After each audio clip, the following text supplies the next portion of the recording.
بسم اللہ الرحمن الرحیم۔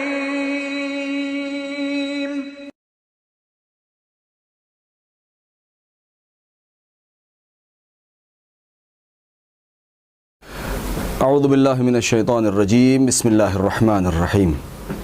الحمد للہ رب العالمین، وصلی اللہ علی سیدنا محمد وعلی اہل بیتہ الطیبین الطاہرین المعصومین المظلومین، ولعنۃ اللہ علی اعدائہم اجمعین من الآن الی یوم الدین، اما بعد۔ ناظرین گرامی، میں جس موضوع کے ساتھ آپ کی خدمت میں حاضر ہوا ہوں وہ عنوان کلی ہے پیغامات امام رضا علیہ السلام۔ آپ کی حیات طیبہ پر اس سے پہلے روشنی ڈالی جا چکی ہے اور یہ عرض کیا جا چکا ہے کہ امام رضا علیہ السلام کی زندگی ابتدا سے لے کر کے اور آپ کی شہادت تک یہ 55 سال کی زندگی جو آپ نے بڑے پرآشوب دور میں گزاری ہے، کہ جہاں پر ایک سے ایک بڑے سلاطین زمانہ، اپنے کو خلیفہ رسول کہنے والے بنی عباس کے حکمراں، انہوں نے بے تحاشا ظلم بھی کیا، امام کے اوپر پابندیاں بھی عائد کی، ہر اعتبار سے امام کو تکلیف پہنچانے کی کوشش کی اور اس بات کی پوری کوشش کی کہ امام کا پیغام دنیا والوں تک نہ پہنچنے پائے۔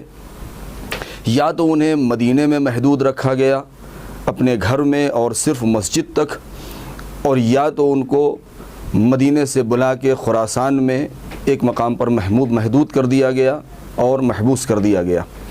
لیکن ان ساری پابندیوں کے باوجود بھی اگر ہم کتب احادیث کا جائزہ لیں تو مؤرخین نے اور محدثین نے ایسے واقعات نقل کیے ہیں کہ لاکھ پابندیوں کے باوجود بھی امام رضا علیہ السلام کے پیغامات پوری دنیا تک پہنچ چکے ہیں، اور آج پورا عالم اسلام نہیں بلکہ عالم انسانیت آپ کے اس بحر علم سے استفادہ کر رہی ہے۔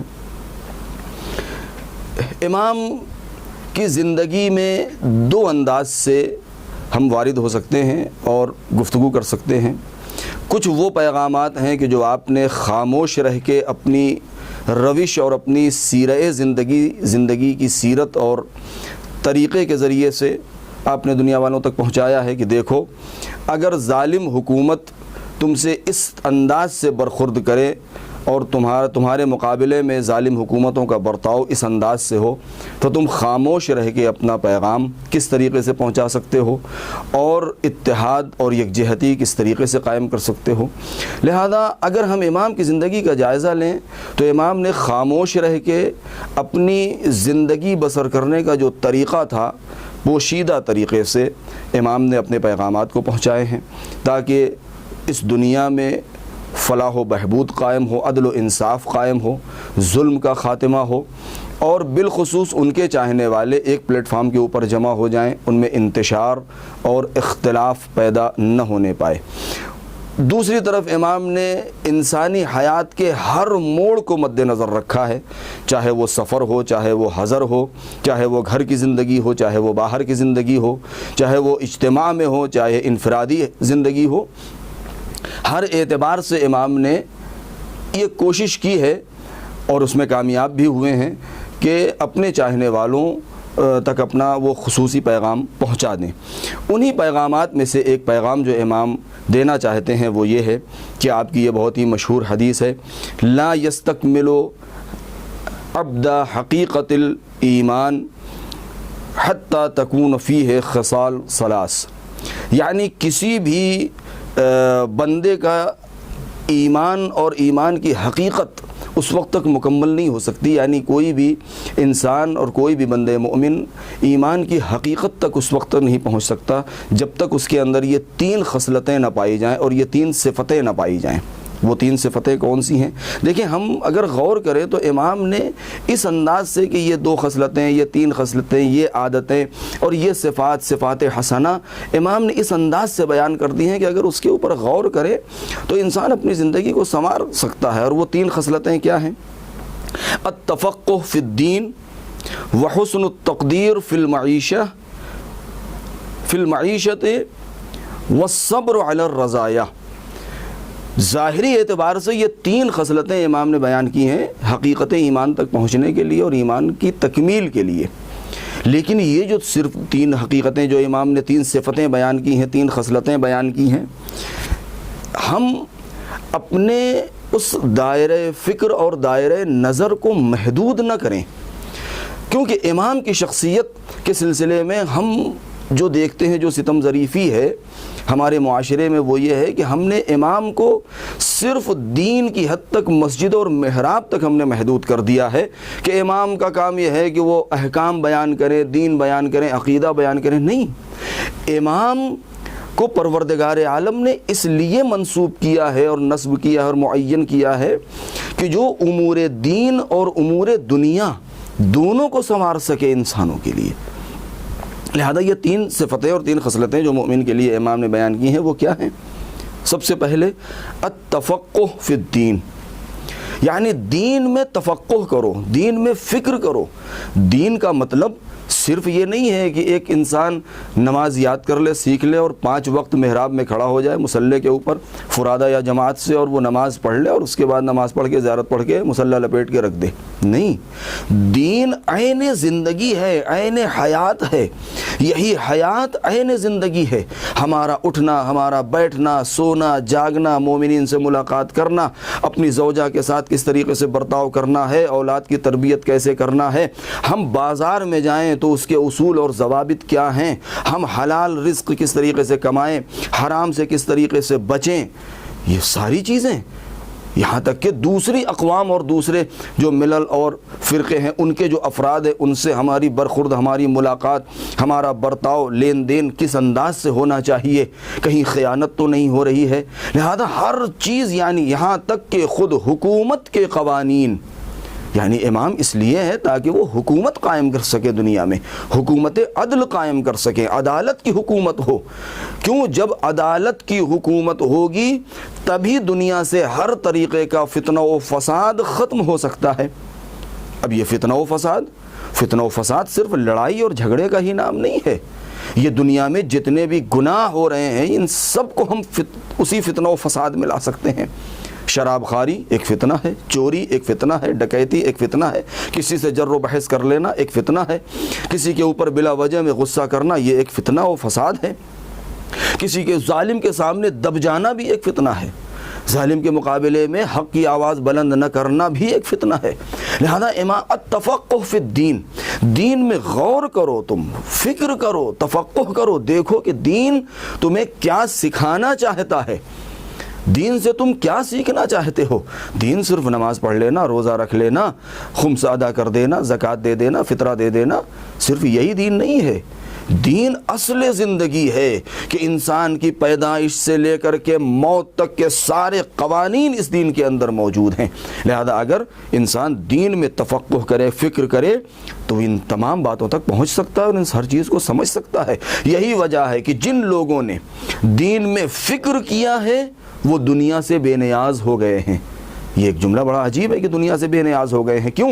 یعنی دین، ہمیں دین میں اگر ہم تفقہ کریں تو دین بھی حاصل ہو سکتا ہے، اور دین نے کبھی بھی ہم کو دنیا سے کنارہ کشی اختیار کرنے کا حکم نہیں دیتا ہے، کیونکہ دین میں اگر ہم نے فکر کیا ہے تو دنیا بھی ہمارے ہاتھ لگ جاتی ہے اور انسان عیش و عشرت کی زندگی بھی بسر کر سکتا ہے۔ معصومین علیہ السلام نے تاکید بھی کی ہے اس سلسلے میں۔ امام رضا علیہ السلام نے خصوصیت کے ساتھ منع کیا ہے رہبانیت کو، کنارہ کشی کو، کہ جو انسان عبادتوں میں ڈوبا ہوا ہے، اپنے بال بچوں سے بے فکر ہو کر کے، معاشرے سے کٹ کے، امام نے اس کی مذمت کی ہے، کہا ہے وہ جہنمی ہے۔ اور جس نے دین کو چھوڑ دیا ہے اور صرف معاشیات میں پڑ گیا ہے اس کی بھی مذمت کی ہے۔ لہذا التفقہ بالدین، یعنی دین میں تم غور و فکر کرو جو تمہاری پوری زندگی کو سنوارنے کے لیے کافی ہے۔ اور دوسری صفت کیا ہے؟ یعنی اگر کسی نے دین میں تفقہ کر لیا گویا کہ اس کا ایمان مکمل ہے۔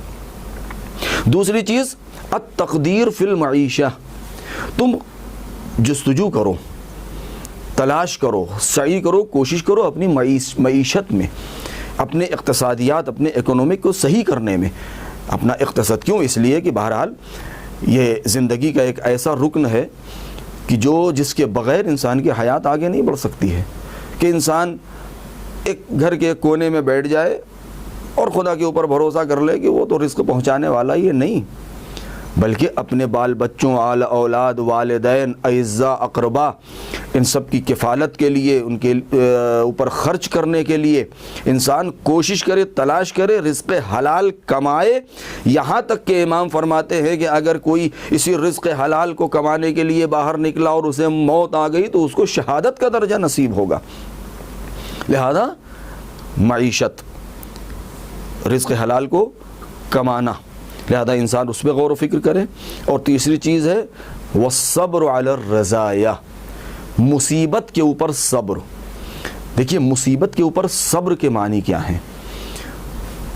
صبر کی جو ہم تفسیر کرتے ہیں، جو ہم اس کی شرح کرتے ہیں اور توضیح دیتے ہیں، وہ کچھ اور ہے۔